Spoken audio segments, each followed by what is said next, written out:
welcome to the deep dive. Okay, let's unpack this. We're taking a deep dive into an incredible narrative from ancient Buddhist texts. Yeah, specifically, it's the Akkosakabhāradvājavatthu, story number 279 for the Dhammapadai Hakata.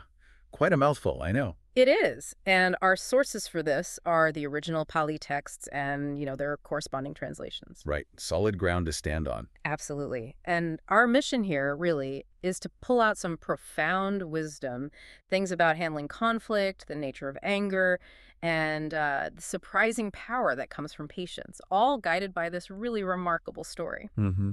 So let's set the scene. We're in ancient India. The Buddha is residing in a place called Veluvana. And right away, we meet this really striking character, Dhananjani. Yeah. She's the wife of Bharadvaja, and we'll find out soon he's the brother of the main guy, Akkosakabhāradvāja. Got it. But what's really key about Dhananjani is her spiritual attainment. She's a stream enterer, a sotapanna. So she already has some deep insight.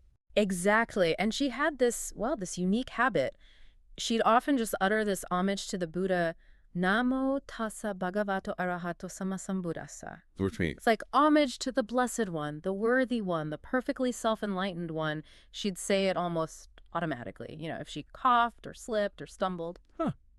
interesting habit. And that habit, that simple thing, it really sets things off, doesn't it? It absolutely does. It's the spark. So one day, she's serving some Brahmins at home, and she slips. Yep. And true to form, out comes the homage, loud and clear. Namo tassa. And her husband, Bharadvaja, just sees red instantly. Absolutely furious. He calls her a lowly woman, right? Yeah. And accuses her of praising what was the term? The bald ascetic, a really nasty derogatory term for the Buddha. Right. And just fueled by this rage, he says, I'm going to go sort this guy out. He threatens to confront the Buddha himself. Yeah, and what's fascinating here is Dhananjani's response. You'd expect maybe fear or trying to calm him down. Right. Maybe apologize or backtrack. Not at all. Instead, she actually challenges him. She basically says, go ahead, try debating the Buddha. No one can beat him, with total confidence. No. And then she encourages him, tells him he should go and ask the Buddha a question directly. It just makes you stop and think, what kind of wisdom gives you that level of certainty? Especially when your husband is furious at you for praising the person you're sending him to. It's quite something. It really is, almost like she knew what would happen. So Bharadvaja, still, fuming, he actually he heads off to find the Buddha. Mm-hmm. And the text gives this little detail. He goes right into the Buddha's presence, but he just stands there. Doesn't bow. Which is a big deal, a clear sign of disrespect, showing he's still agitated, still angry. Exactly. And then he lays down this challenge, this question, in verse form. Yeah, it's quite poetic, actually, despite the anger behind it. He asks, having slain what, does one sleep happily? Having slain what, does one not grieve? The slaughter of which single quality do you, Gautama, approve? And if you think about that question, if we connect it to the bigger picture, this isn't just his problem anymore. Right. It's really a universal question, isn't it? What do we need to get rid of inside ourselves to find real peace? To stop sorrow?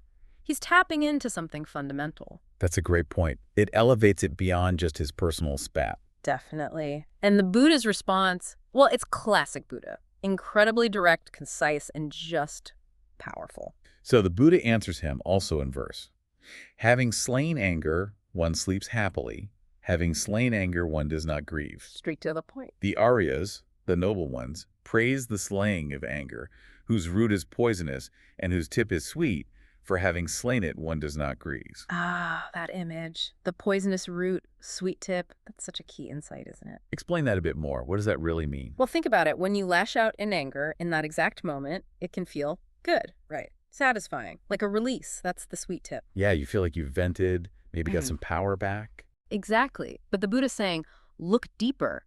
The root of that anger, where it comes from and what it leads to, that's poisonous. It causes lasting harm, regret, suffering, damages relationships. So that immediate satisfaction is deceptive. Totally deceptive. True peace, true happiness comes from digging out that poisonous root altogether, not just enjoying the fleeting sweetness of the tip.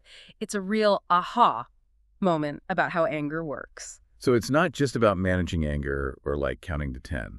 It's about complete eradication. That's the ideal. Yes, uprooting it, which is, let's be honest, incredibly difficult. Yeah. But what about, people talk about righteous anger. anger that motivates you to fight injustice. How does this teaching square with that? That's a really important question and something we often grapple with today. From this perspective, the focus is intensely internal. It's not saying don't act against injustice, but it's saying don't let the internal state of anger, the poison of personal offense and rage, be your motivation or consume you while you act. True, wise, effective action, according to this, comes from clarity, from compassion, from a mind that isn't muddied by that poison. So act, but from a place of calm strength, not reactivity. Precisely. It's a very high standard for emotional mastery, really. Okay, so back to Bharadvaja. He hears this answer, slay anger. What happens to him? The impact is immediate and profound. The text says he was deeply affected, completely turned around. Just like that. Just like that. He becomes devoted, asks to be ordained as a monk right then and there, and eventually he practices and attains arahantship, full enlightenment. Wow. From furious challenger to enlightened monk, that's quite a transformation. Incredible, isn't it? But wait, the story doesn't end there, does it? Not even close. This is where it gets even more interesting in a way. Okay, so Bharadvaja has brothers. One is his younger brother, Akkosakabhāradvāja, the one the story's named after. Right. And he hears that his older brother, Bharadvaja, has gone off and become a monk under this bald ascetic. And he's not happy about it. He is enraged. History repeats itself, sort of. So he goes storming off to find the Buddha. Okay, here we go again. And he doesn't just ask a challenging question. The texts say he insults the Buddha directly, using harsh, rude words. A direct verbal assault. So this raises a critical question, right? How do you respond to that? Someone is just unloading abuse on you, especially when you're teaching peace. Exactly. What's the skillful response? Do you argue?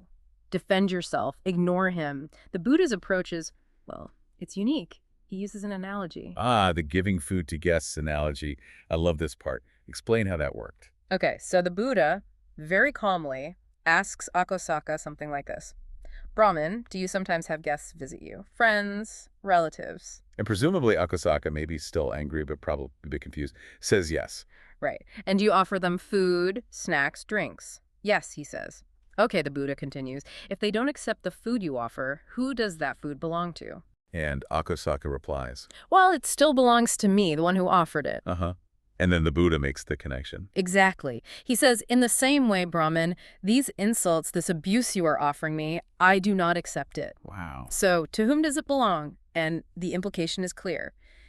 It stays with Akkosaka, the one offering it. That is so simple, yet so profound, it completely reframes the interaction. It does. And just like his brother, Akkosakabhāradvāja is deeply struck by this wisdom.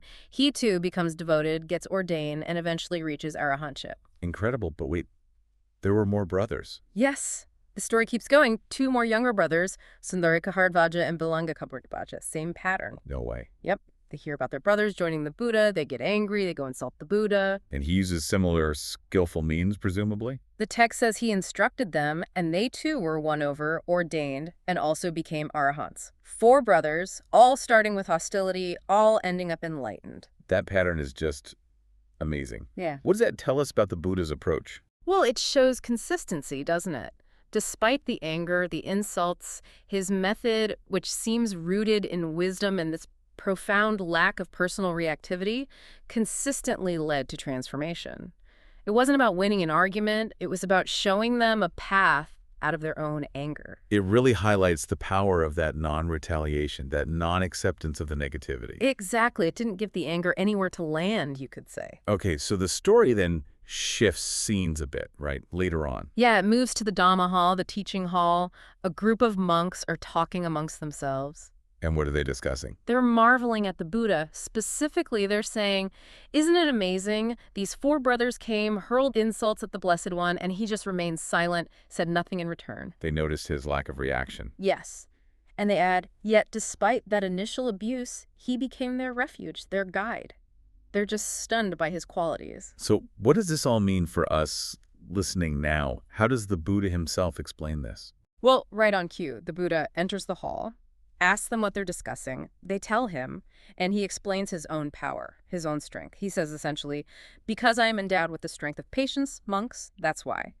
I remain unoffended by those who offend me, and because of that, I become a refuge for many people. The strength of patience. Yeah. Not weakness, but strength. Precisely. And then he delivers this incredibly powerful verse that defines what he considers true strength, particularly in adversity. Okay, let's hear it. He says, "Whoever, being unoffended, endures insult, beating, and bondage, that one I call a Brahmin," meaning a truly noble person, "who is endowed with the strength of patience, who has an army of strength." An army of strength. And the texts are pretty specific about what unoffended means here, aren't they? It's not just shrugging it off. No, it's intense. The commentary clarifies. It means enduring insults, verbal abuse, even physical beatings. It mentions being hit with hands and being bound, like with ropes or fetters. All of it, without any anger arising in the mind. Without anger. That's the core. Your internal state remains undisturbed. Yes. Patience is the strength. And he says, repeated patience is an army of strength. It builds on itself, becoming this massive internal resilience. Like an inner fortress, as you said. Exactly. And crucially, this isn't just passive resignation, like, oh, well, I guess I have to put up with this. It's presented as an active, powerful internal state. How so? Because it actively disarms the aggression. If someone throws insults and they just don't land, they don't provoke a reaction, the aggressor's power diminishes. It's a profound mastery over your own mind, your own emotions, no matter what's happening outside. That really flips the script on how we usually think about strength, especially when provoked. We often think strength is fighting back harder. Right. This is suggesting true strength lies in not being provoked, in maintaining inner peace. And the story concludes by saying that as a result of this teaching, many people listening attained stream entry and other noble fruits. Meaning they had deep spiritual breakthroughs themselves. Yes, widespread benefit just from hearing this teaching on patience and non-offense. So let's quickly recap this deep dive. We started with basically a domestic argument. Yeah, a husband furious at his wife. And from that spark of personal anger, we followed this chain reaction through multiple confrontations, brother after brother insulting the Buddha. And each time, we saw these core lessons emerge.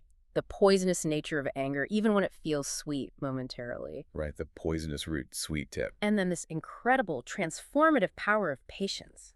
The strength that comes from remaining truly unoffended internally. The freedom and peace you find when you actually manage to slay that anger at its root. Exactly. And this almost paradoxical strength, this army of patience, that arises when you can face difficult situations, even direct attacks, without letting personal offense take hold of you.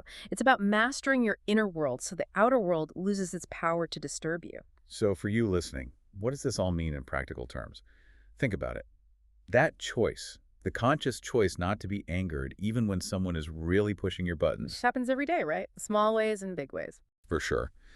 How could making that choice more often not only change your own stress levels, your own inner peace, but also actually change the dynamic of the conflict itself?